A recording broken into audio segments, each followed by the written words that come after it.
And we're back from the blue corner. My name is Dennis, and this week we are going to try something a little different. By that I mean, over the past few episodes, I've reached out to fighters, and some fighters have reached out to me, coaches, and so forth. But a couple of weeks back, I had Jim on the show, and I got bombarded by requests to have a certain guest on. He's had a lot of experience in the mixed martial arts scene, not only here, but globally. He spends a lot of time in hair and makeup. And, he's one of the most well-respected refs that our country has seen. I am talking about none other than John Sharp. How have you been? How has lockdown been treating you? And how's the fam? Excellent, mate. How are you, Dennis? I'm good. Yeah, no, lockdown hasn't affected us at all. I mean, I work in a steel manufacturing business in Western Sydney, and we produce hot steel, put it on trucks every single day, and lockdown hasn't affected us at all. It's stopped the fights. I've only ref one show this year. Family's well. Family's good. I've got two beautiful little grandsons, Gideon and Lorenzo. They're a handful. Well, I guess that's the positive out of this lockdown. I mean, you always got to find a silver lining, and I guess, you have been able to spend time with the family now. But talking about reffing one fight, I mean, the hot topic, I guess, is, I think it was at the end of last year, I think it was the Melbourne UFC card, you had announced your retirement. And then you bounced back and you actually came back out of retirement. Now, I know this is kind of a trend with fighters that they go in and out of retirement. Where are you at the moment? Are we retired? Are we not retired? Because, as you said, you have reffed only the one show this year, but obviously for a retired person, that's one show too many. Yeah, well, that was in Melbourne. I had every intention to retire. I was done, so I was making that my last gig, and I reffed Dan Hooker versus Ally Quinner on the co-main, and I was done. And they presented me with this beautiful big autograph poster and stuff, and wished me well. And I got back home, and a couple of weeks later, I started getting emails from the UK via Las Vegas saying, "All right, we got the New Zealand show coming up, and we will be trying to talk you into coming out of retirement." And I had a whole bunch of very persuasive friends in New Zealand, and how can you turn down a New Zealand trip, right? That's true. I mean, I grew up in New Zealand, and I always love going back when I get the chance. But did they only persuade you for the one show? Like, if I was to ask you right now, are you an active referee or are you back in retirement? I'm an active referee. Yeah, I'm back. I'm gonna carry on. We don't get that many shows here anyhow, and with the whole COVID thing going on, it might be a while before we see another show here. See, I thought you might have even taken the Joe Rogan route, which is, if the UFC calls, you'll take that, but then, for the regional shows or whatever, you might take that time off, I guess, when Joe Rogan said he'll do pay-per-views but he won't do any other kind of shows. So I thought maybe you'd take that route as well. But if we get national shows back up and running, which obviously is what everybody wants, will we be seeing you in the cage? Definitely. In for a penny, in for a pound. There's no show too big or small, and even at amateur level, they still need and deserve the same level of officiating as the top guys. Nice. So let's just quickly touch on the lockdown. Like, I don't want to make this about obviously the COVID, but it is obviously the one thing that everyone's going through right now. How does it stand with you? Are you a mask on or a mask off kind of guy, or are you as they would say, stay at home, or get in the neutral corner, or are you the type of person like, let's get on with it and enjoy the fight? No, just crack on. Nothing's changed for me. Not a thing. There was a period there where we were in lockdown, and I was unable to visit my grandchildren for a little bit. But no, nothing's changed for me. And you've also used this time just with your family, right? Because I do keep an eye on things, and I saw you did a little trip out to, I think it was the Blue Mountains not so long ago, or maybe was it an old trip that you just posting the photos now? No, it was a recent trip. That was only two Wednesdays ago. We went up to the Blue Mountains, and you got to get out. You got to get out. You don't have to be in people's faces, but you got to get out. Okay, nice. So I have to ask, like, where do you get your fan base from? Because as I said, like this is all new to me, where people are reaching out, and when I say that, there were definitely multiple people that reached out, and they all said, you need to get Sharpie on, right? One even said, he said, do you think you can interview Sharpie? I'd love to hear some of his stories and thoughts. He's such an interesting and lovely guy, and my favorite Aussie referee. I'm so sad he has retired, which obviously you haven't now, but where are you getting these people from, or are you paying them off? What's going on? I had no idea I had a fan base at all. I'm just an average guy from Sydney's West, trying to do a good job when the job comes about. The fans, I've been doing this stuff for 15 years, and this is the first time I've ever done a spoken interview with anybody. I think I've done a written interview with Richard Cranny in 2013 from China. Like we done it via text, the interview. So I don't know where they're coming from. Nice. So 15 years, multiple organisations. I mean, how many fights do you reckon you've done in that amount of time? 541 fights. That's very precise. It like, is. Do you count? Like, is that exact? Like, do you count every single fight? Every single fight I've counted, and that's 541. 541 from New Zealand. Yeah. Nice. And the beginning. How did it all start? Because like you see a lot of these officials. They're either ex-fighters and things like that. And, you've told me that you train in jiu-jitsu, but it's never like been a case of, you converting from a fighter across to now an official after you've retired. So, and I guess also 15 years, what are we talking, 2005? The sport is still very new and fresh. Like how did your journey begin, I guess, what was your why, as they always say with fighters? How did you even get your foot in the door? In 2005, I just finished doing my whole bodybuilding thing. I competed as an amateur in bodybuilding, and I wanted to try something different. And a friend of mine who was working for Steve Percival at the time, she said her husband was training there, and she said, "You ever tried BJJ?" I didn't really know what BJJ was, and she said, "Come on down." I was like 116 kilos when I first walked on the mats, and boy, didn't I learn real quick. So I walked out of there and went home, tail tucked. It was 60 kilograms, 70 kilogram guys beat me up. I walked in there thinking I was going to pick guys up and throw them out the window. It wasn't the case. Jiu-jitsu is another world. Then I was 1 stripe, 2 stripe, white belt under Steve Percival, and Steve Percival had been reffing shows for a year or so, and he needed a hand on a show. And he said, "You like all that MMA, cage fighting stuff?" And I said, yeah, I do, because I was a big Pride fan back then. He said, "Can you come and give me a hand on a show?" So backstage, taping up hands and looking through cracks to see what's going on out there in the ring. 9 times out of 10, it was a roped off ring back then, because we had a lot of mixed shows, K1, kickboxing, MMA. And looking back on it, I guess, from those shows to what they are now, what are some of the, I guess, major differences that you see? Because I mean,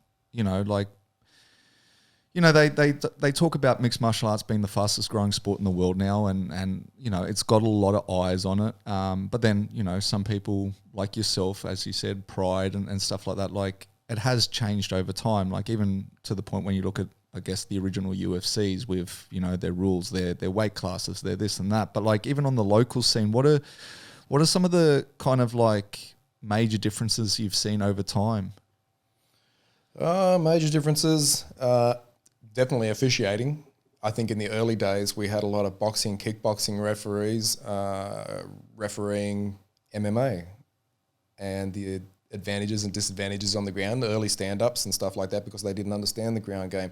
And now we've got more dedicated jiu-jitsu, MMA referees doing the job now, and I think that's made a world of difference. And with that first show, did you officiate, or when you say you came along to help, was it like, because I remember when I was talking to Jimmy, he was saying that his first assignment was to just check the gloves backstage, sign off on them. I forgot what he called it. There's a term for it. He said it was, I don't know.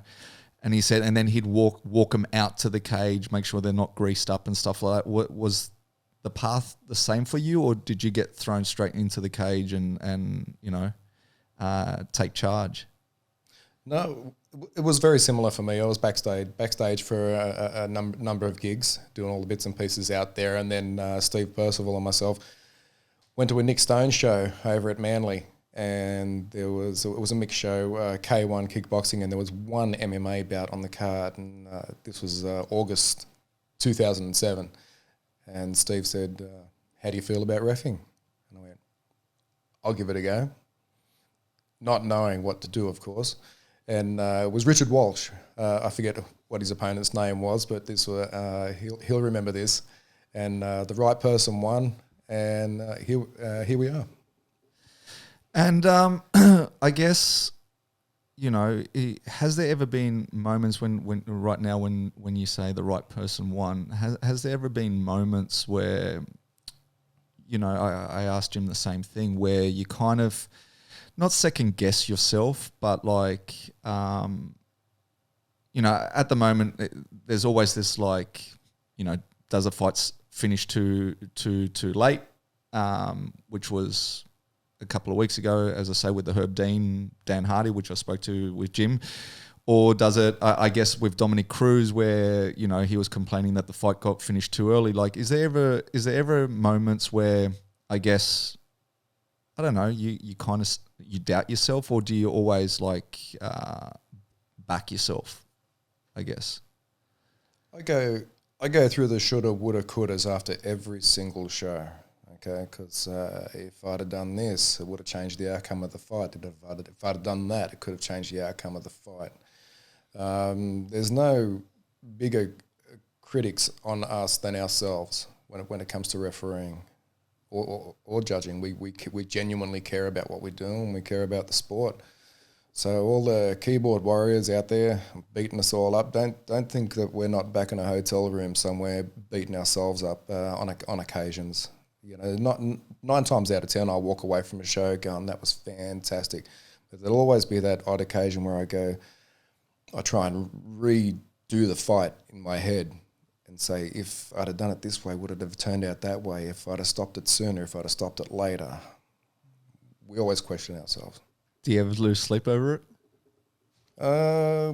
I've lost sleep over a couple of fights. Yeah. I think every referee and judge out there, I think there's fights that will live in their mind forever. I have a couple myself that I think about and look back on from time to time, and I try not to rewrite those errors in judgment.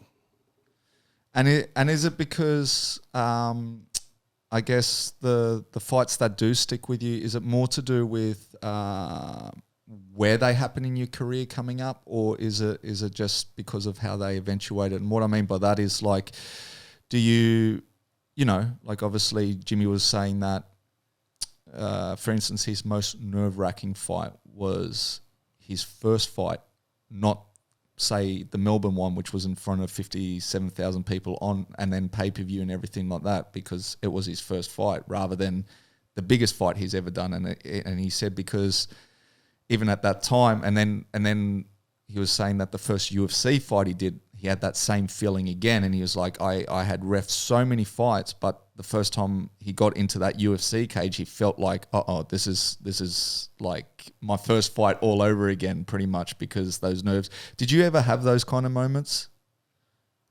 Every show. I get nervous before every show. I'm nervous 10 seconds before the fight starts, but 10 seconds into it, I'm good.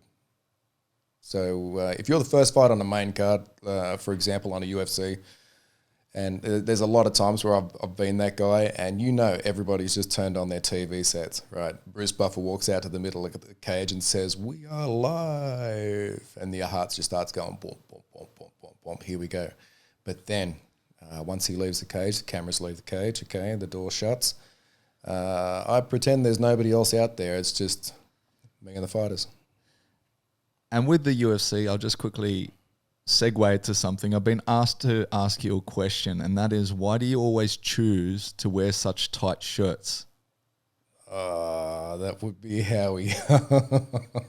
That was actually going to be the second part of my question. Do you know who that would be? But yeah, Howie Booth. He's always into us because we done back-to-back shows there in New Zealand, and we worked for a show called Eternal.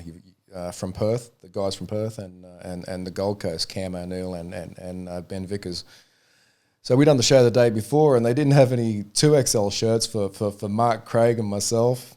So we only had XLs, and these things were skin tight, man. They showed it. They showed everything. So Howie's been into us ever since for our buff shirts. And so looking back at, I guess, your last 15 years, what are some of your favorite moments, like, whether it be on the national scene? Obviously you've done a lot of stuff overseas as well. Is it the UFC? Like, just looking back, what are some of the highlights, I guess, of your journey? I never intended on getting into MMA officiating. It all started off with BJJ, and I joined BJJ to stay fit, learn a few cool things, and meet a whole bunch of cool people. And I've done that, and that's led to MMA, and it's taken me halfway around the world, and I've got friends in all bunches of places now. I've got a good friend over in the UK, Leon Roberts, and look, we meet up maybe once every 6 months, once every 12 months, but it's like we never left off. It was like we seen each other yesterday. We all talk to one another. The people you meet along the way. And with all the countries that you visited, is there any that particularly stick out? Stick out in which way? Culture, just the experience. Oh, China. Like I've been told that you're a man of many stories, and I'm just trying to get some of your stories, But like, no, just like the experience, the culture, the people. I don't know, like, is there is there moments where you have to pinch yourself and you're like, I can't believe that, I guess, reffing these fighters, reffing people wanting to punch on has got me here? Well, I literally said, I'll never fly and I'll never visit another country. And 2 weeks later, Steve Percival goes, "Hey, Johnny, you got a passport? We're going to Singapore." And I'm like, "Singapore? Are you kidding me?" So we went and done a series over there called Martial Combat. And the first time we went to Singapore and ref that, we actually didn't like it. Like, you walk out of the airport doors and it's like this, the heat from the sun, just you're walking into a cloud of heat. It's very, very hot over there. By the time we finished the last show, we wanted to go back, and which we did. We went back and visited the country again to watch ONE FC. We actually sat in the crowd and watched the show, which was interesting. But northern China, Shenyang was a trip. We were the only Western people in northern China at the time. So yeah, imagine the looks we got up there. That's where the TV studio was. There's 6 weeks in there. Temperatures ranging from -3 to about 5 or 6 degrees every morning. It was pretty cool. So 6 weeks. Why 6 weeks? So obviously that wasn't for an event, right? No. So what were you over there? No, that was the Ultimate Fighter. It was China versus China, and we had a fight every 3 days. There was a fight, and then two days of waiting around. Then 3 days later there was a fight, and then 2 days of waiting around. So do you get much privy on those series, because obviously, at the beginning the show was also about all this sort of commotion that happens in the house, or you're not privy to that at all? You just disappear for 2 days, come back, ref, disappear, or how does the whole kind of programming work in from your perspective? Yeah, well, we done the Smasher series here in Sydney in 2012, Australia versus the United Kingdom. And no, we're not privy to any of that stuff at all. We just go in there and do our job, and we're gone again. what happens in the house we don't see until you guys see it. It's funny that Smasher series was the first time I was able to get an interview with Robert Whittaker up at in Queensland, and it was funny. Just a side note, because I remember he was pretty young then, like he was a young kid, right? And I remember just seeing him walk in the mall, and I was like, "Hey, dude, you mind giving us a couple of minutes of your time for an interview?" And I remember at the time, he was just like, "You want to interview me?" Like he was just so like stunned by it all, right? He was just like, "Really? Me? Why me?" kind of thing. Because we were actually up there for Chad Mendes. And then, as I said, I just randomly seen him, or maybe it was the lobby or something like that. But just to think about like this kid, and he was kind of shy at the time. And then, you know, we all know now he's become the world champion. Obviously, he's lost the belt now, but it's just, you know, I look back at that time and I'm like, it's pretty amazing. It's pretty amazing. But yeah, I guess which series did you enjoy more, the Smashers or the Asian, the China versus China? Definitely the Smasher series, yeah. And is that because, you know, being a proud Aussie, or was it just an easier? I mean, I guess being the Smashers, you would have been able to stay at home a lot of the time, right? Correct. And with the China one as well, like, did they give you like an interpreter, or how? So spending 6 weeks over there, do you speak Chinese? I got a handful of words. I know enough to get by. So the China versus China series, yeah, there was interpreters and stuff, but the MMA anywhere in this world, there's always going to be that language barrier. I mean, how do you tell a non-English speaking person to stop hitting the back of the head, right? That's what a lot of the audience and the keyboard warriors don't understand. 9 times out of 10, we're dealing with non-English speaking people. So we've got to find little tricks and our own little ways of saying, hey, you know, don't hit the back of the head, don't grab the cage, don't grab the shorts, all that kind of stuff. Speaking a little bit of a lot of languages, which I do, it's been very helpful, because when you walk out to the backstage, you introduce yourself as the referee to whoever's fighting. Then you find out right away whether they speak English or not. You look for a translator. There's usually one available. Yeah, crazy. And has there ever been a moment where, I guess, not so much backstage, or I guess in the cage, where things have got lost in translation? Like, you know, has there ever been a moment where, I don't know, you've called a fight, but the fighter keeps going because he didn't understand, or I don't know, I guess anything, or, you know, you trying to get someone to stop holding onto the cage, but they just don't understand you? Has there ever been moments of lost in translation? Yes, when we were in China, when we done the China versus China series, and a lot of those guys, how the story goes, they were the third pick for the UFC, because the first pick, they were the third pick. The first pick and the second pick were already making money for their families on the local circuit. So the third pick, one guy was he was a Muay Thai fighter, and the other guy's a grappler. He's picked him up, went to turn around and take him and slam him over in his corner, and this guy's got a hold of the cage with both hands. And he ain't letting go, and I'm up there, smack, smack, smack, let go of the cage, let go of the cage, let go of the cage. So yeah, it gets difficult at times. And I have to ask, going back to Howie now, he was actually one of the guys that reached out and said I should get you on. He also sent me a clip, and he said this was a classic Sharpie moment, and it was you debating, I forgot which fighter it was, but you debating in the cage because of a point deduction, right? And I think, I mean, it was only a 5-second clip that he sent me, but I think from what it was probably a groin shot or whatever. And he was arguing with you that it was the first time, and you you're like, no, 3 times, no, 3 times. What was going on there? Oh mate, that was in Japan. Like it took me 10 years to get to Japan, and I think anybody who's in martial arts, I've read it somewhere before that there's a longing to go to Japan, and finally I made it there. And I refereed Teruta Ishihara versus Rolando Dai. Okay, that's the one. Rolando Dai. Anyways, he's clipped him in the groin in the first round, so I had to warn him, like watch your shots and stuff. Okay, no worries. Second round, a knee to the groin. I think it was a knee, yeah. And I said, come on, man. I said, watch your shots. That's your second warning. And in the third round, there was no turn on the kick for an inside thigh kick or nothing like that. It was straight up the pipe. And you heard the crowd. The crowd will tell you right away. You just heard the crowd unanimously go, "Ooh!" Ishihara's on the ground, rolling around, hanging onto his junk. And I'm like, there's only two outcomes that are going to happen out of this. Depends on Ishihara. So I went over to talk to Rolando Dyer, and I said, stay in the neutral corner, just wait there, and I go over and I make sure Ishihara's okay. And he holds his shorts out and he wants to show me something. I don't know what he's showing me. And I look down and I go, oh, that's great, mate.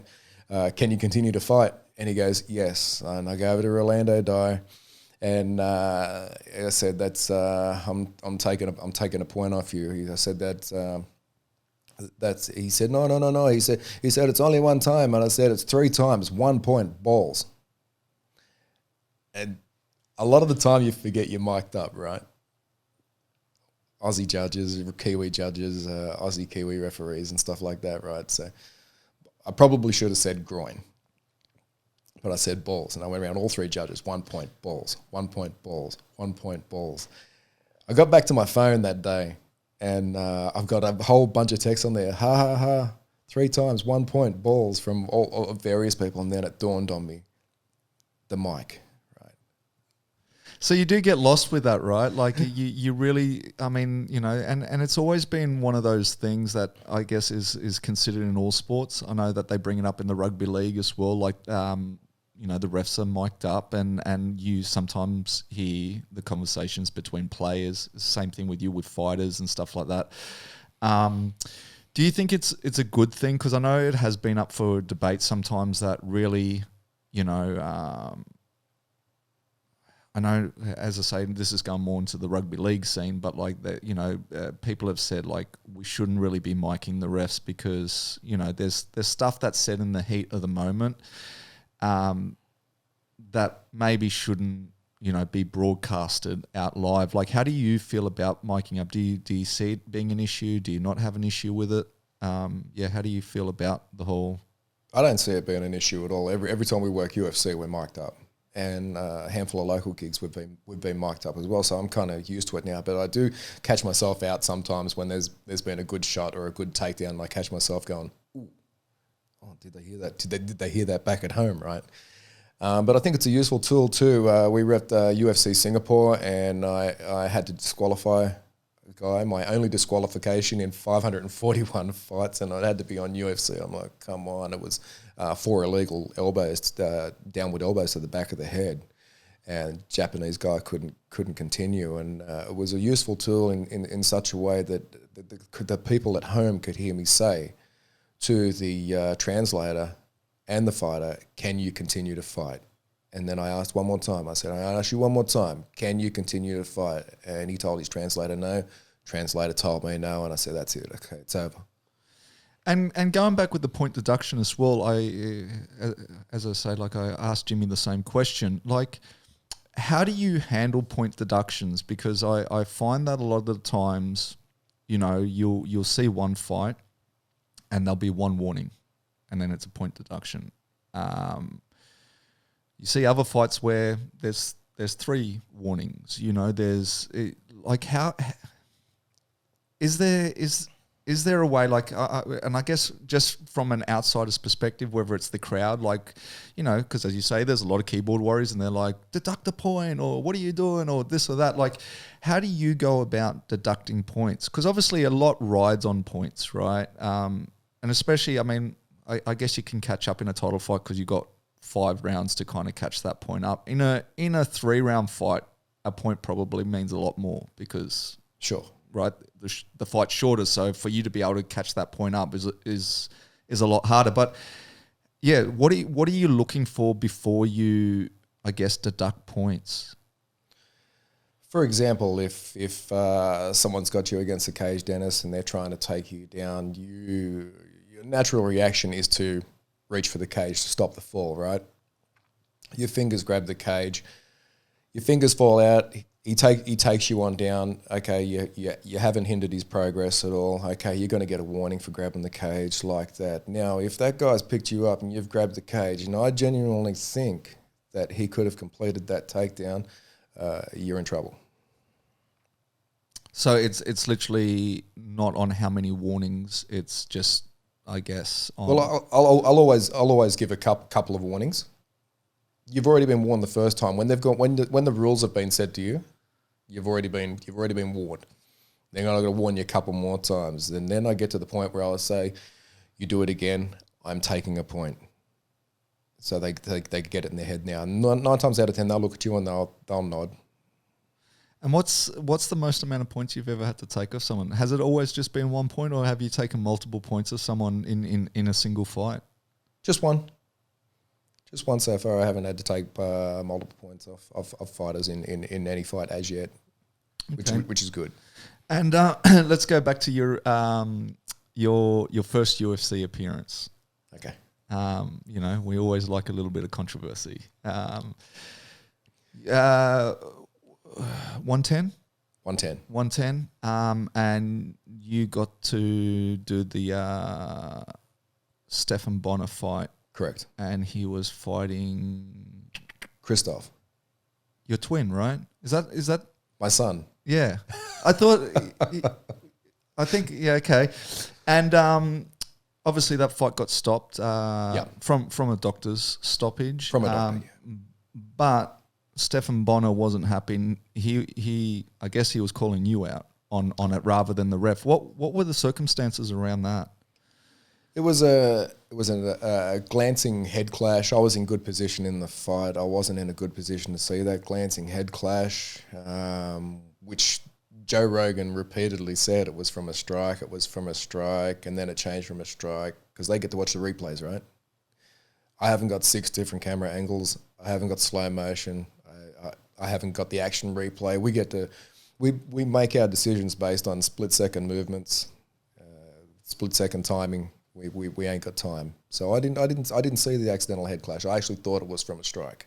Okay, there was a lot of blood coming out of the thick of Stephan Bonner's hair to the point where when they were clinched up against the cage and Stephan was trying to take Christoph down, when the crowd went quiet, I could hear the blood hitting the canvas.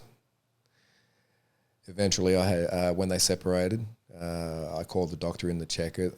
Doctor said, and that was the doctor's first MMA event, so he'd never had to deal with MMA before. He's a really good doctor.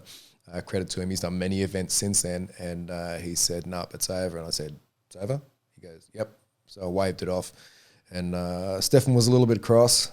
I think it was right in the thick of his hair here, and he got three stitches for it. Really, would I have stopped it today? Probably not. Okay, and I guess, have you spoken to Stephan after that? He did. He come up to another show, and I felt this big whack on the back, and he goes, "Mr. Shazinski," because he done a little advertisement with Baz Rutten on that. What's that MMA show? You know the one I'm talking about. Yeah, get on there. Yeah, and he said there was some controversy in my fight, and I found out something. He said, "Here's the guy I fought. This is Christoph," and then he holds up a photo of me, and the referee was Christoph's father.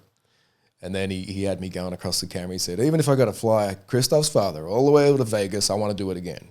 And he goes, "Did you like my little film clip?" And I said, "Yes, mate, I did. I liked it." I go, "Are you still sore at me?" He goes, "Nah, man, it's all business." And it was good. But on that, have you ever, I guess, after an event, look at you, you're a bodybuilder, so I guess the answer is no. But have you ever, had a worry that a fighter's going to lash out? We know that the fans can be brutal sometimes, and you probably had a couple of death threats here and there if their fighter didn't win or whatever. But once again, that's fans or whatever. But have you ever thought, because you do the officials stay at the same hotel as the fighters? 9 times out of 10, yes. And so have you ever thought like, oh, geez, I've got to go back to the hotel. I know he's going to be looking out for me. Have you ever had one of those kind of moments? No, I've never, ever been concerned about that. Never. I've never had a fighter approach me in the cage or get pushy-shovey with me. Sometimes they get pushy-shovey when they've been knocked out and they still don't know where they're at. They're out of it a little bit. And you forgive them for that because they don't know. They think they're still fighting. They're still trying to take you down sometimes, right? I clinch up with them in that circumstance, and I get real close to them so they don't punch me and I don't end up on every fight reel for eternity. And I'm talking to them the whole time. You're good, you're good, you're good. And by that time, the cornerman's brought the stool in, and I'm sitting them down. I say, I want you to sit down now. The doctor's coming. You're good, you're good, you're good. Yeah, nice. And so you mentioned also that, you know, you're not privy to 6 different camera angles on the spot. Correct. And, you know, the slow motions and so forth. This past weekend, we had DC fight Stipe, and there was an eye poke that wasn't seen. And it's brought up a whole load of, you know, can of worms again now about what potentially could have happened had that been seen, this and that. Would it have changed the outcome of the fight, whatever? And I actually saw Luke Thomas bring out a video where he talks about that maybe we should introduce a multi-ref system, where he was saying that you would still have your main ref that calls the fights and everything, but you would have a secondary ref on the outside, whether he's sitting with the commentators or whatever, and he's got the screens, so he gets the replays, he gets the 6 camera angles. And the one thing I wasn't too sure, because I think he was saying like in between rounds, that ref is actually allowed to enter the cage and talk to the ref in the cage. But for instance, with the eye poke, you're not going to wait until the end of the round anyway. So I don't know where you would go there, unless maybe you're wearing an earpiece and that ref can relay some information to you. But just looking at other sports, and that's what he was kind of relaying it to, is like, you know, if you watch the NBA, you got 3 refs on the court, but then they still have a chance to stop play and go to the instant replay. Same with football, you've got the bunker. What do you think of an idea like that? Do you think that, I mean, granted, he did also mention that these sports, the reason you have multiple refs is because you've got a bigger surface area to cover. Like, you know, basketball, you've got 10 players on the field, on the court at any one time. I mean, rugby, you got the 26 players on the field at any one time. So there's obviously, you need more eyes because there is more action rather than just 2 people. But do you find we need to start looking into something like having a secondary, I guess, ref that helps the main ref in the cage, for instances, as I say, where a few things, you know, do get passed up? Or do you just think like, look, it is part of the sport, like it sucks, but it is what it is? It sucks, and it is a part of the sport, and I don't think we need a secondary ref. You got people with funny ideas saying, why don't we have 5 judges? Why don't we make half points and all this kind of stuff, you know? The refs that the UFC employ or the commission employs, and that particular referee, he's a very, very, very experienced man. And, you know, we don't, everything happens so quick, okay? Very, very, very quick. You're not going to see everything, and you can't score, and you can't call what you can't see. But you wouldn't want someone in your ear then, for instance, like, hey, John, there was an eye poke there, or, you know, like you would actually vote against having a system like that? I'd vote against having a system like that, yes. And your reasoning? My reasoning is I think we do a good enough job as it is, okay? There are just times when we're human beings and when we're not going to see everything. We can't be around that fighter. That secondary referee might not see it either. You know, we can't be in 360 degrees around the fighters. We try and get on the open side all the time and put ourselves in a position where we can see everything, but we're not always going to get everything. It's tough, you know. I mean, I say the same, once again, relating back to football now, and it's like I sometimes feel like it takes the energy out of the sport, having the instant replays, when you have to, like, stop the game every time there's something, and, you know, you kind of go through, and by the time, I guess, you look at all the angles and see, yes, you've made the right call then, but it takes the energy out of the room, right? That's how I feel about it. But I guess it's also the classic thing there is as well that a lot of people talk about, that betting, right? That a lot of money is sometimes made or lost depending on these decisions as well. And that's why a lot of these top high-end sports have all these, because they don't want to get the calls wrong, because obviously it's influenced a lot by the fact that people can bet on it, right? And I mean, I'd admit I'd hate to put like a $20,000 or 30. I mean, I'm never going to do that anyway. But you know, put $30,000 in, and it's like John Sharp missed this whatever it is, and now I've lost that money rather than win or have a no contest or anything like that. Actually, speaking of which, the Stephan Bonner one, when he disputed it, did it get overturned? Did it get made into a no contest? Do you know what ended up happening with that? I can't remember what happened with that. They did get to fight again, and Stephan Bonner beat Christoph. Okay, nice. And went on to fight, I think, another 5 or 6 more times. And with, I guess, rule sets as well, you know, we always talk about, I mean, in the States, it's the different commissions in each state. I kind of feel like it's the same here. You know, Queensland, you don't need a book. New South Wales, you need a book. Even in New South Wales, you have different officials, like different organisations that officiate. And I guess with that comes different rule sets. I guess, how do you feel about that? And also, you know, does it become confusing sometimes for fighters especially, but also for yourself as a ref? Like, oh, that's right, today we're reffing under this rule set. Or how do you feel about having all these different organizations? Like, I get it, like having different promotions, I get that. But like, do you think there should be like one uniformed, I guess, officiating department, whether it's on a national level or a state level? Yes, there should be no borders when it comes to MMA. You're fighting, you're training a certain way in Sydney. You got to go fight in Perth, and now you go fight in Perth or Adelaide or Melbourne, and everything you've been training for has changed. Some amateur shows allow standing knees to the head, whereas I don't like to. Standing knees to the body only. I think knees can be equally as devastating as elbows, even more so if you got a Muay Thai background or if you really know how to use them.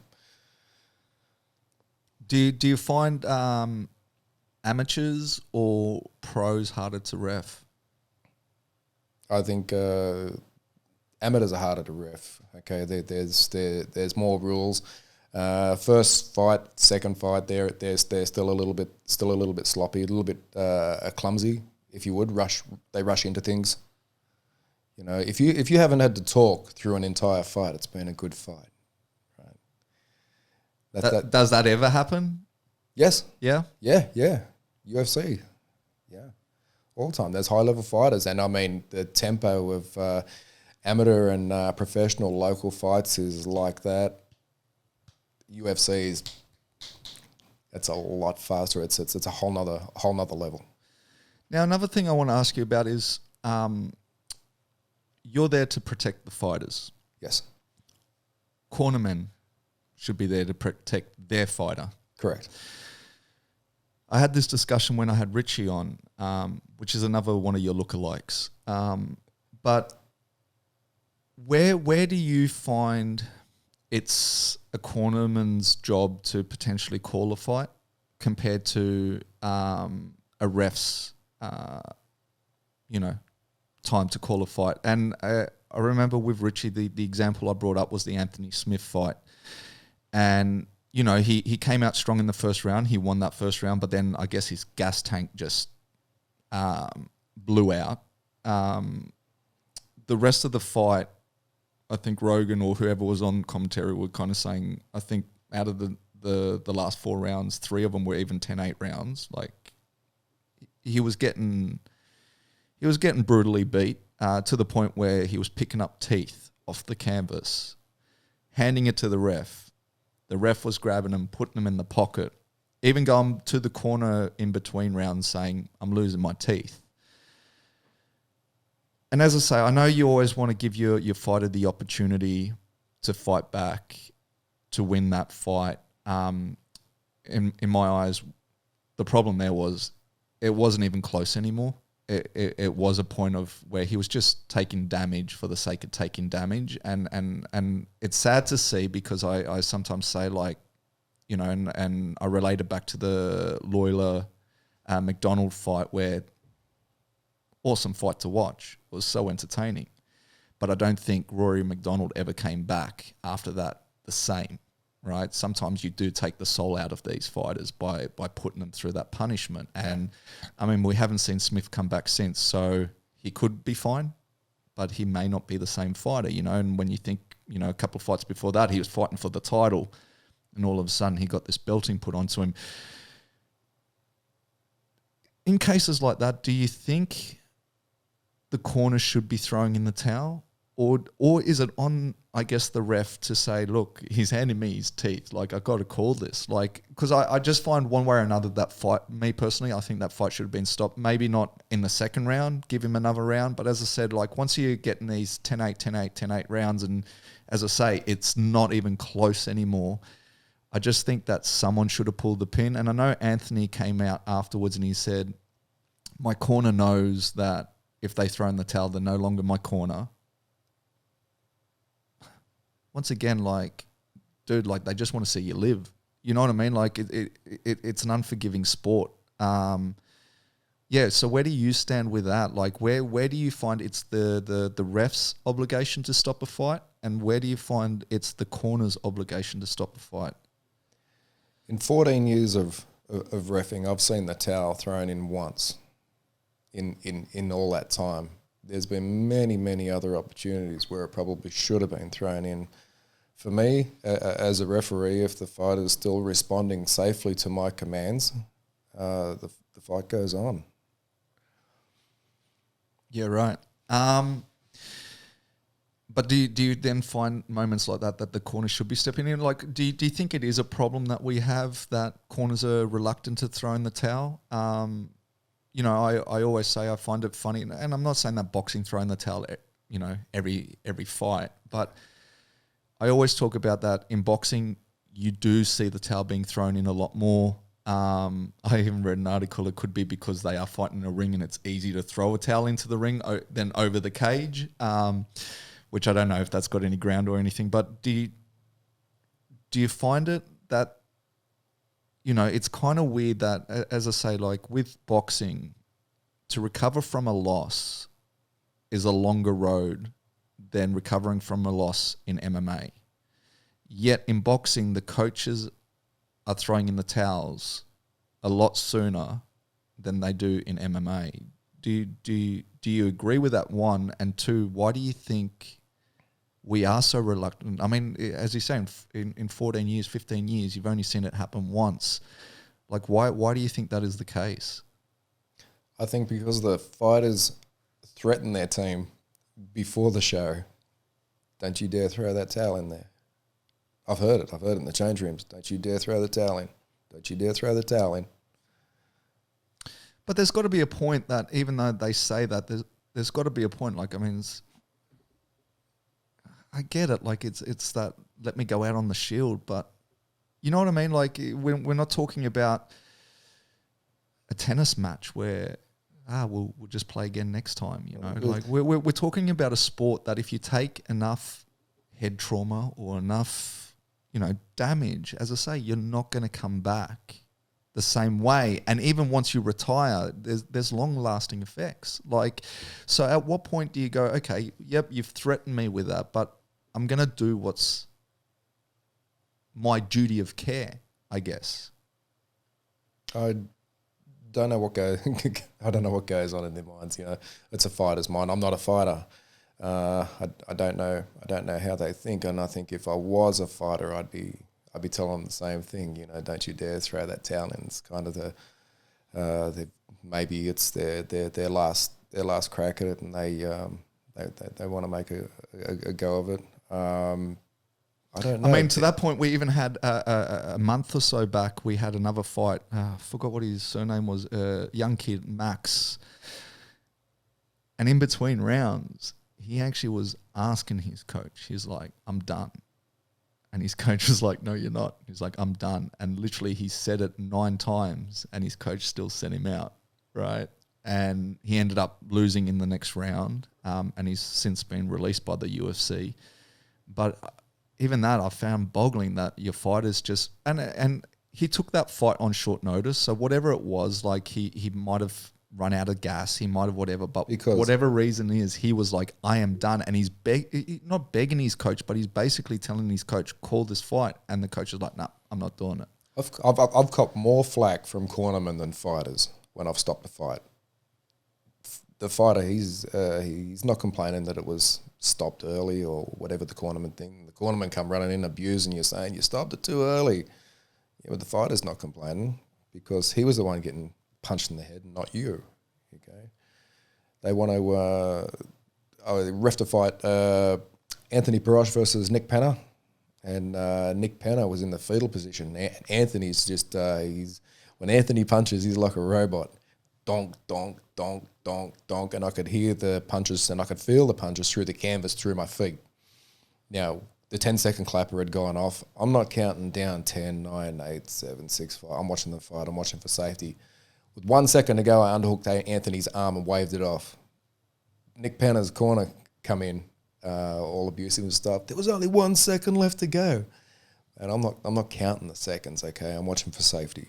Okay, it was done. Which I respect, and I guess that takes us back to Cruz's last fight as well.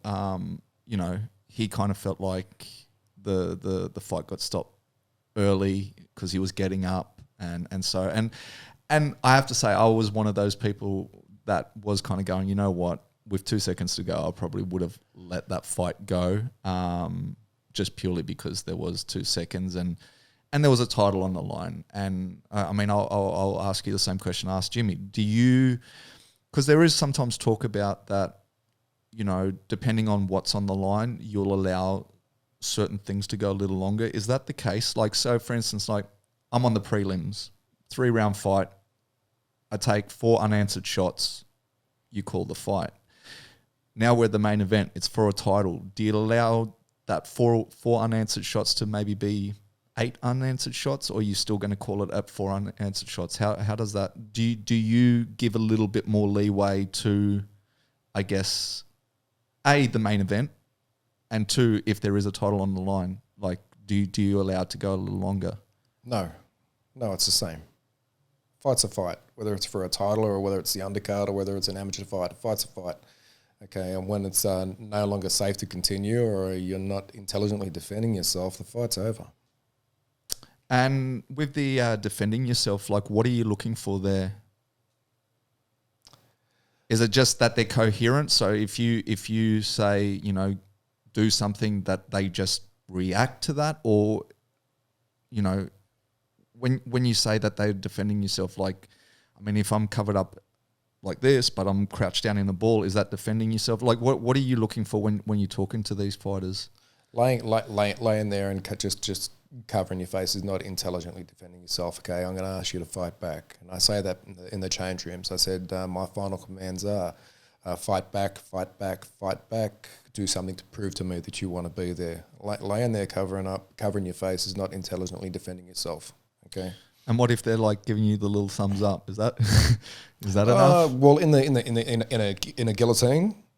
Yeah. Position where I can't see their face, I'll always ask the fighter, okay, give me a little thumbs up if it's safe to do so, okay? If I pull on your wrist a little bit, offer me a little bit of resistance so I know you're still in the fight. And this is what I tell them backstage. I said, but if I pick your hand up and it hits the mat, the fight's over. And has there ever been any moments that you kind of had to have a chuckle to yourself? I asked Jimmy as well. He gave me a behind-the-scenes stories where someone was just like, let me die in the cage. But, you know, like, has there ever been a moment in the cage where you've like had a fighter talk back to you, or like, for me, the one that comes to mind is when Khabib was, I think, beaten on Michael Johnson, and he was like, "Dana, let's talk," you know, like, and you know, as I say, you as a viewer, you actually have a little bit of a chuckle. Has there ever been moments like that in the cage where, like, you know, you've said something to a fighter and they've responded with something quirky, or even like, I guess that they're talking to each other and you've just been privy to that? Have there ever been any moments like that? There's often funny moments in the cage. Okay, whether it's the fighters talking or you hear something in the crowd. I think it was Philippou versus it was UFC FX6 in Sydney. Who's the guy with the beard? Court McGee? Court McGee. And I think he's coming back. Court McGee versus Philippou. Anyway, it was an awesome fight. Three 5-minute rounds. Went to a decision to Philippou.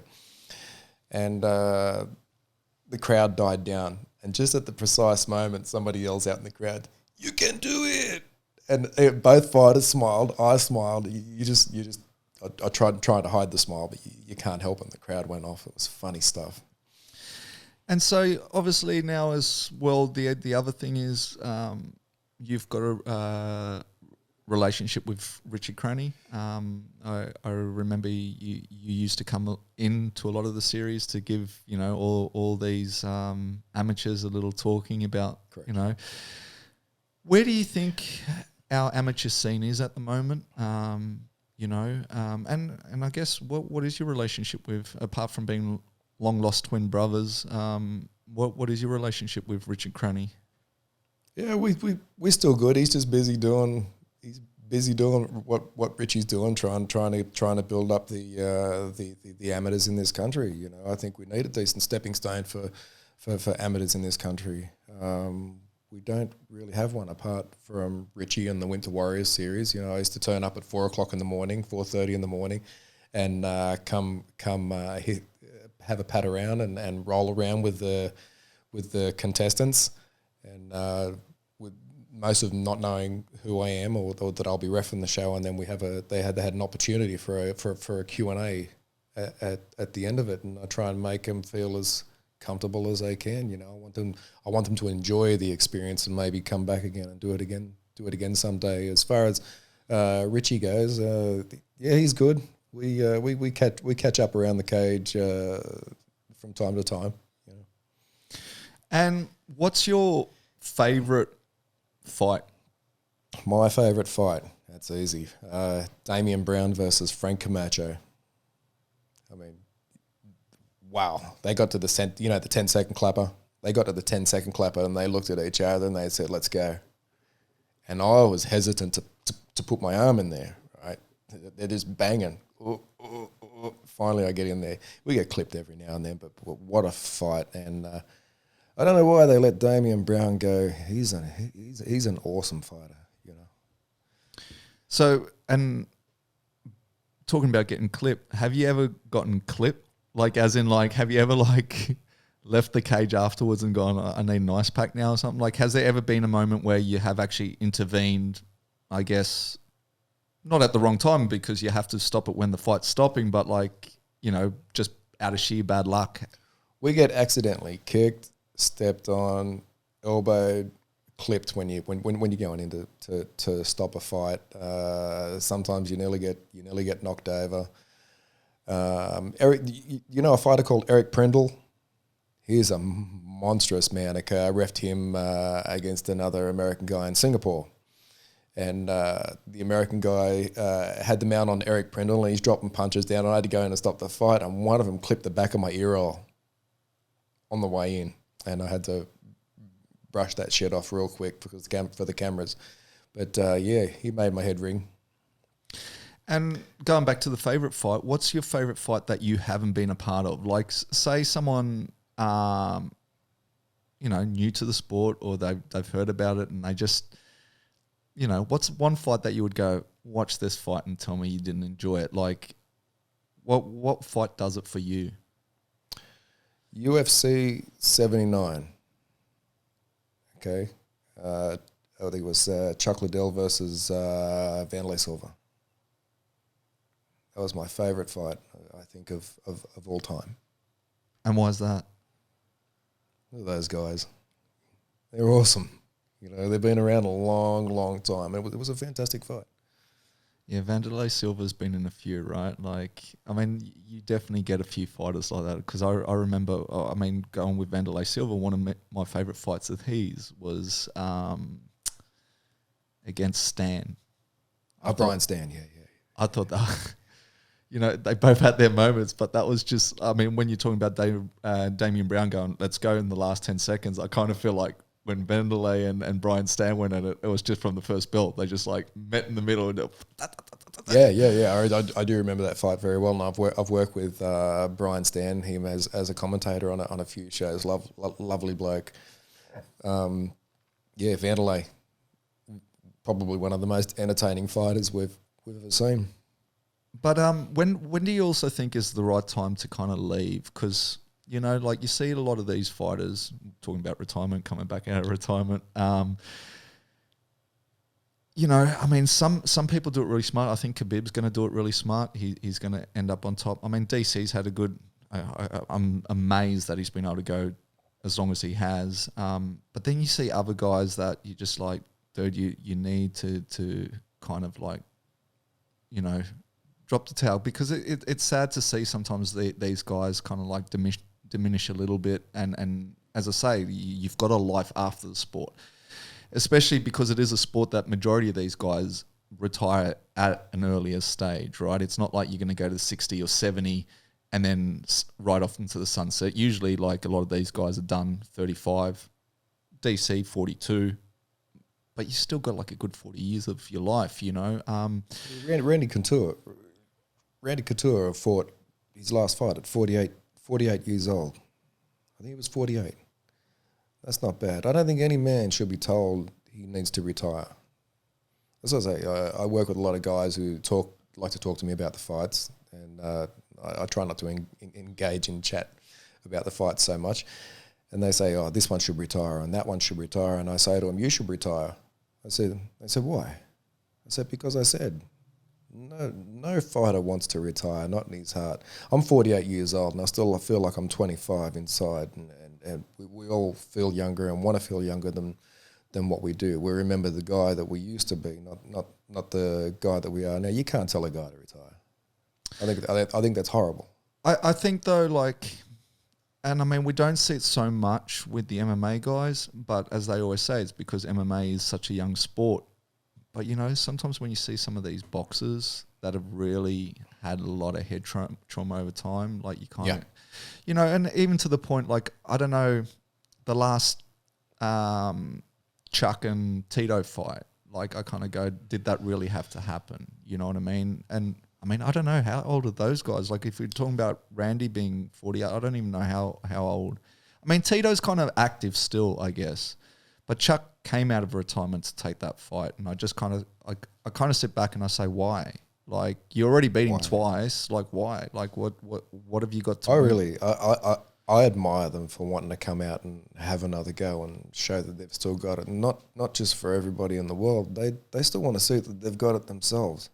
I've still got this. I guess so.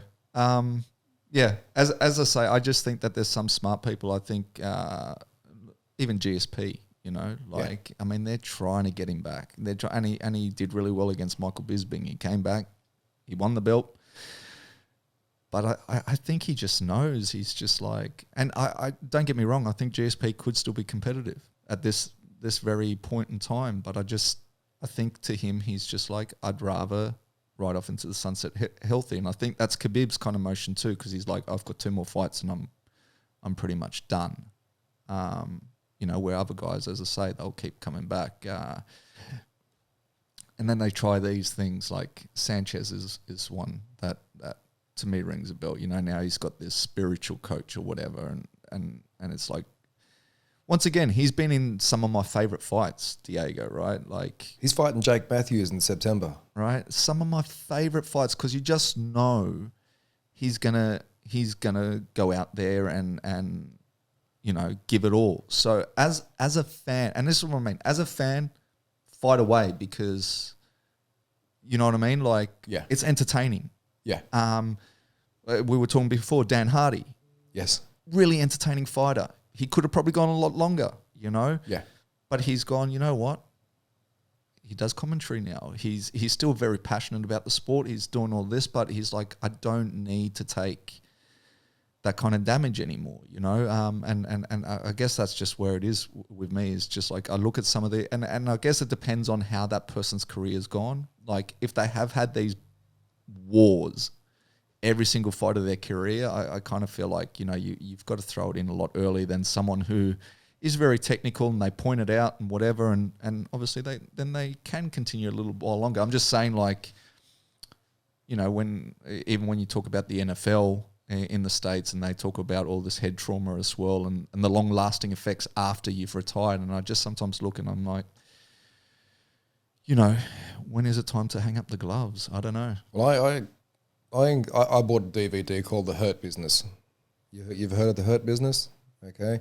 And I encourage every young aspiring fighter to go and watch this DVD before you even think about stepping into a ring or a cage. Okay, this stuff isn't for everyone, you know. It all looks glamorous on TV. You see somebody's hand getting raised in victory and it's all beautiful. You didn't see the weight cuts. You didn't see the limited amount of calories they had to have. You didn't see the sauna trips. You didn't see the 6 a.m. road runs. And I think out of every 100 people, if you ask them to do that, maybe one or two would succeed. The rest would quit after the first week. You wouldn't do what these people do.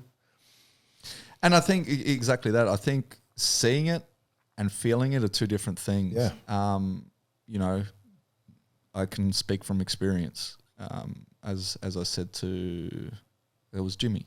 Yeah. You know, like I was like, yeah, touch gloves. Let's dance for a little bit. You know, So Jimmy was your referee, right? He was my referee, Yeah, and you know, they always talk about visualization. Rich is very big on that, like visualize. Yeah.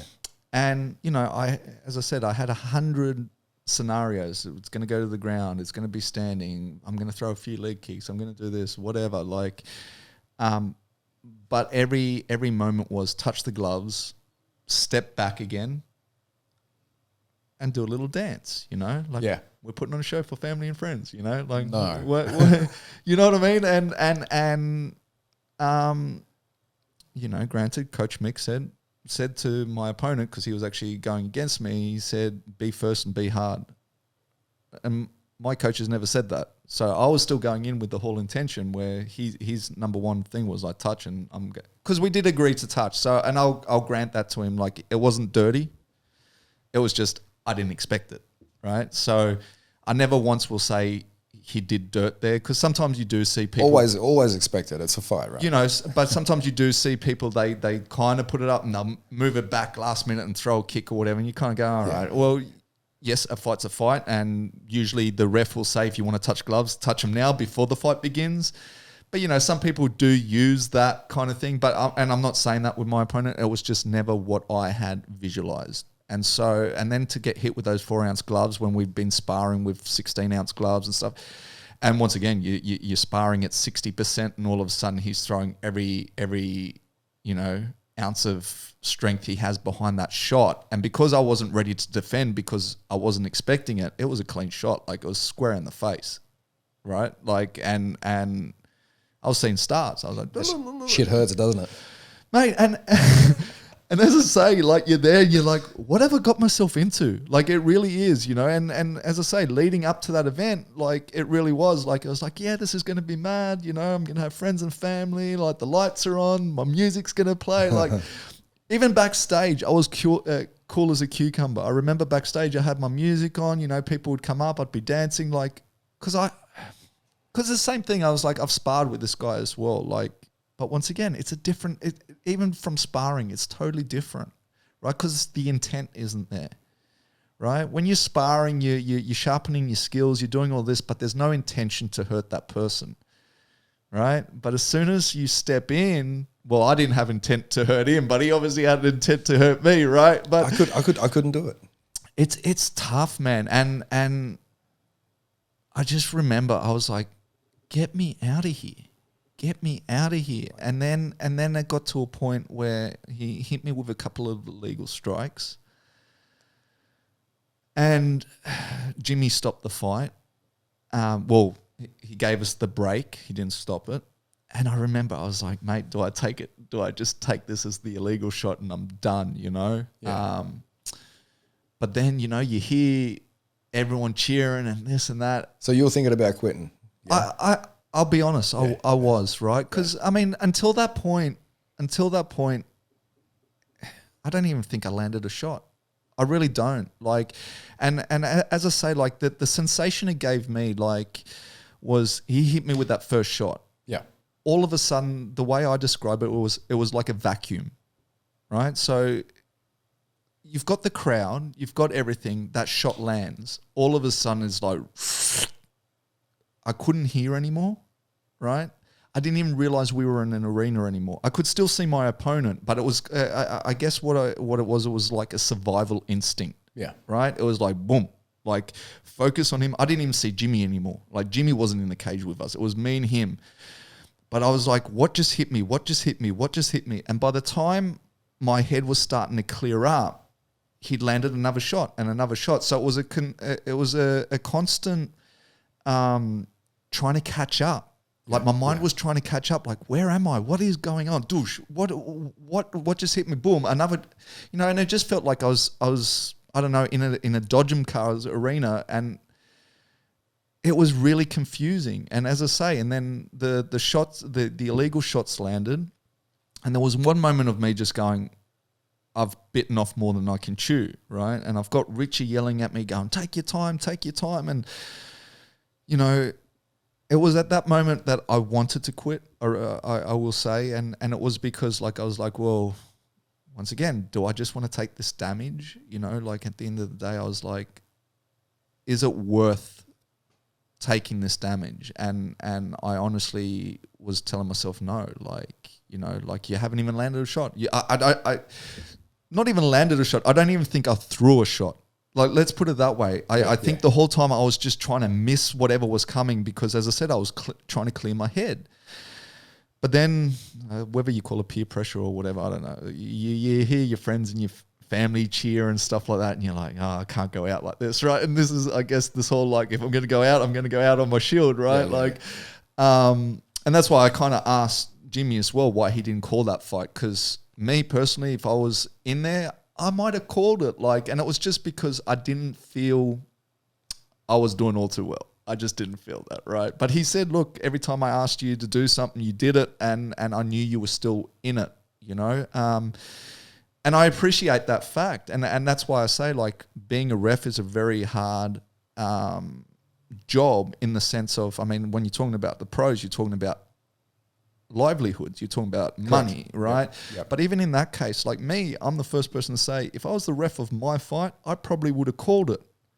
He was smart enough not to call it, and he's now given me one of the best memories of my life, right? Like, where I would have robbed myself of that feeling, that sensation, right? And I guess because I see a lot of these other amateur fights, and I said to him, I said, they get called early, or earlier than pros, right? And I get it, because they're not used to taking that damage. But as I said, the first 2.5 minutes, I wasn't even throwing a shot. I just wasn't throwing. I was covering up. I was maybe running a little. I don't know. I was doing whatever I needed to do to try to avoid getting hit again. But it's a blur to you now, right? No, I remember it quite well. The whole thing? I remember it quite well. Even to the point then when I was able to lock off that submission, talking about the vacuum, it was so weird. Like, so obviously my whole plan was to tire him out. And, you know, I'd spoken to Tiago, my coach, and I wanted to get him with the anaconda. That was always the plan. So I had drilled that quite a bit. So once I had that locked in, I was like, all right, I got this, right? But it was weird because then when Jimmy obviously pulled me off, and I feel bad for him now too, because it was with 14 seconds to go in the round, and you kind of go, oh, maybe he could have held on for 14 seconds, you know, like before tapping. But I mean, it is what it is. Like, but I just remember at the time it was a blur because I was in that vacuum that I talk about, right, where I couldn't hear anything. Like, and as I said, Jimmy wasn't even in the cage. Jimmy came back in the cage when he was pulling me off the guy, right? And the same way all that noise disappeared, it came back, but it came back like a tidal wave, right? Like that's literally the sensation I got. It was like it went from this deafening, and then all of a sudden I could hear the cheers and stuff. Just this, and then the adrenaline kicks in, and I ran around the cage, making a fool of myself or whatever. But like because looking back on it, like maybe I shouldn't have been running around because it wasn't the best performance either, but the adrenaline kicks in and it is what it is. But as I say, like it is a hard job because I'd be the first person to admit that, stop the fight, ref, what are you doing? But then now I appreciate the fact he didn't, and he made the right call. It's a tough gig. It really can be a tough gig at times. And I think people need to realise that sometimes, that you're not making these calls because you want to let someone down or whatever. And as I say, in the pros, it's even more so, especially the way the pay structure's been, for years, where it's like you're literally halving a guy's pay packet if you make the wrong decision. Correct. Right. And, whether they're on a 10-10 contract, I mean, or if they're on a 80-80, 200-200, I mean, we're talking half. I'm not on the local circuit. There's no money in this sport. I don't think, the cage fighting championships run by Luke Pizzuti was the stepping stone to UFC. These guys weren't fighting for much. I heard $500, $1,000 being thrown around. It wasn't much, and then the newer guys sometimes $300 for what they put into it. It wasn't much. We refereed for free for the first 4 years, man, until the Combat Sporting Authority sort of came around, and we started getting $165 to ref a full pro show. And then they'd rotate us between judging, timekeeping, refereeing, patting down, bassing, and all this kind of stuff. So by the time I go from Western Sydney to North Sydney, okay, I've got to go through all those tolls, food, petrol, all that stuff. $165 isn't a lot, and most of the fighters aren't getting paid either. Right? And as I say, the camps cost money and stuff like that. So everything. It's like you are doing it for the love. So on that point, if your kids said they wanted to fight, what would your response be? Well, my son has grown up seeing me heavily involved in the sport, and he's always said, I want to fight, I want to fight, I want to fight. I took my son to Brace Show Canberra, and I said, I need you to work the cage door, and I need you to mop blood and stuff, okay? Okay, no worries. And I said, so you're out the back, and I had one guy taping blue corner, and I had my son taping red corner. And I said, I want you to watch this properly, and I want you to see how they treat the guys that win and how they treat the guys that don't win. And on the drive back from Canberra, back to home, he said it was very somber being in the room of the guy or the girl that didn't make it that day. And I said, so you got to be prepared to take a loss as just as humble as you can take a win. And I said, and no, you never fight.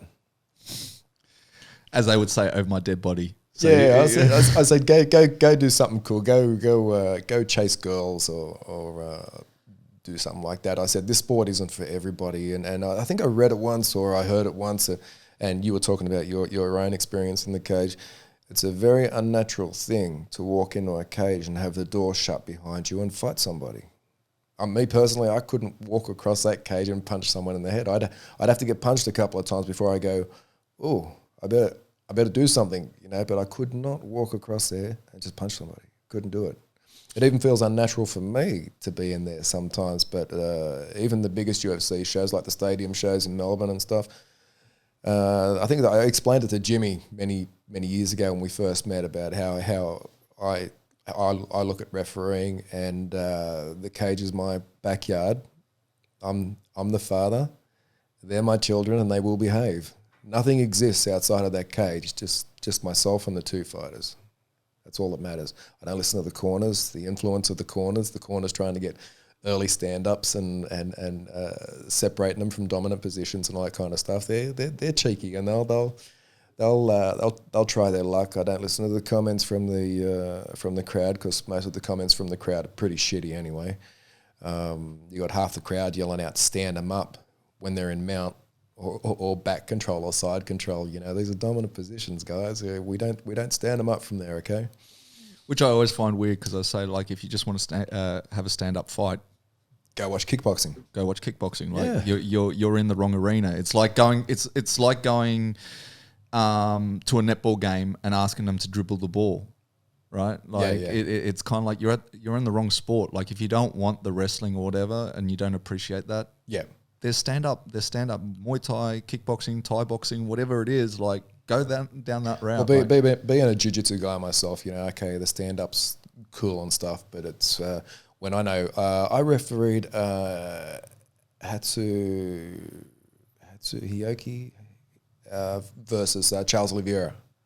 So as soon as it went to the ground, I'm getting excited because I know these two guys are pretty wicked on the ground, and Charles subbed Hatsu. It was quite a good fight, but that's when I get excited when things hit the ground, because that's when things get technical, and that's a lot of things happen on the ground that the crowd can't see, not even on the big screen. I can see them going for sneaky stuff, and there's often times where I want to say, "Stop, do that again. I want to see it." You know, where's that instant replay? Yeah. I want to learn that stuff. So I guess we're going to wrap it up anyway. The last thing I'll kind of ask before we get out of here is, like, where do you find that the state of MMA is right now? Obviously, being around for the last 15 years, it's come a long way. It's probably still got a long ways to go. But how do you feel, you know, the MMA scene is now? And I mean that, you know, obviously we're getting more skilled fighters in the sense of, you know, whether they're starting at a younger age or even to the point before they always had like one discipline put up against another discipline, where now you're seeing this new breed of MMA fighters. This game is evolving all the time. It evolves as fast as a technology and a motor car, and there's not one single time where I referee in a cage where I see something new and I get that wow factor. Geez, did that just happen? Did I blink? That was really, really cool. So it evolves, and therefore we must have evolved with it. These kids are coming out with new tricks all the time. And do you like where it's headed? Obviously, I mean, look, granted, as you were saying, fighters don't get paid that much to begin with, and 15 years ago, I guess even at the highest level, they weren't getting paid much, where now some of these guys, whether it's your McGregors, your Ronda Rousey, they've made millions, right? What? But with that also comes that, what I've noticed is back in the day it was more about respect and honor, when now a lot of this showmanship comes out too. What are your thoughts on that? Are you a fan or not a fan, but you understand why they're doing it? Like, how do you feel about that kind of shift? Any publicity, good or bad, is good publicity, right?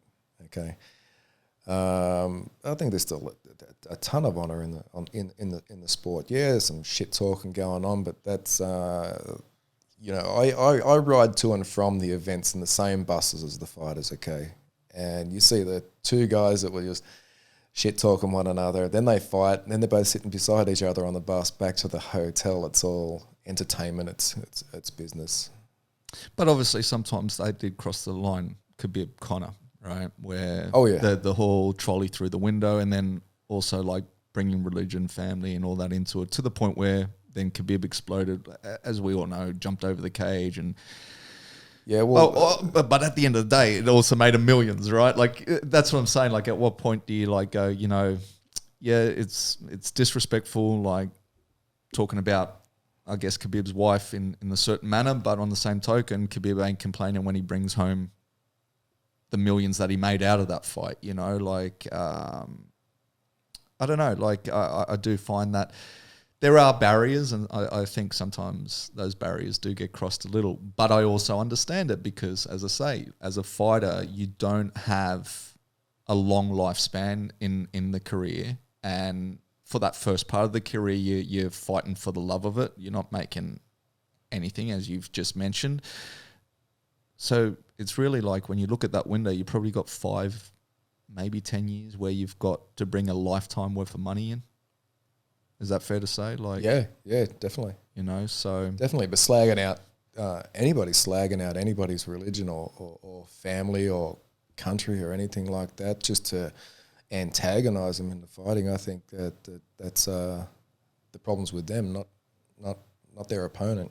You know, you got a real problem if you got to slag out somebody's religion, country, family. Yeah, and it's all about showmanship, getting under their skin, and you know, maybe you'll deduct a point one time.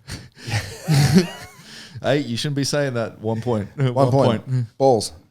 That's it. That's for you, Howie. But on that note, we are going to wrap it up.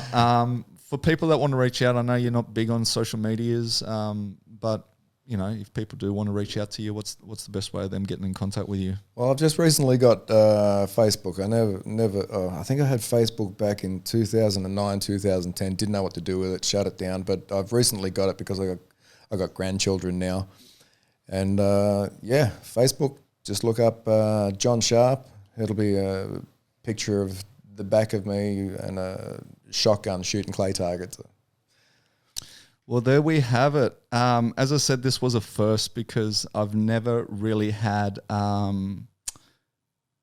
many people request a guest. And look, it was a good thing for me as well because it means that people are actually tuning in, which I didn't know until they finally went, you got to get this person on, you got to get this person on. But I do appreciate your time. We have probably gone a little over to what we normally do, but look, I hope we see you in the cage soon. As I said, a lot of people were disappointed to hear that you had retired, which we've now cleared the air. He is back, and not just for the UFC, he is back on the national circuit. So especially for those fighters that reached out saying I should get you on, they can look forward to seeing you probably being official to one of their fights.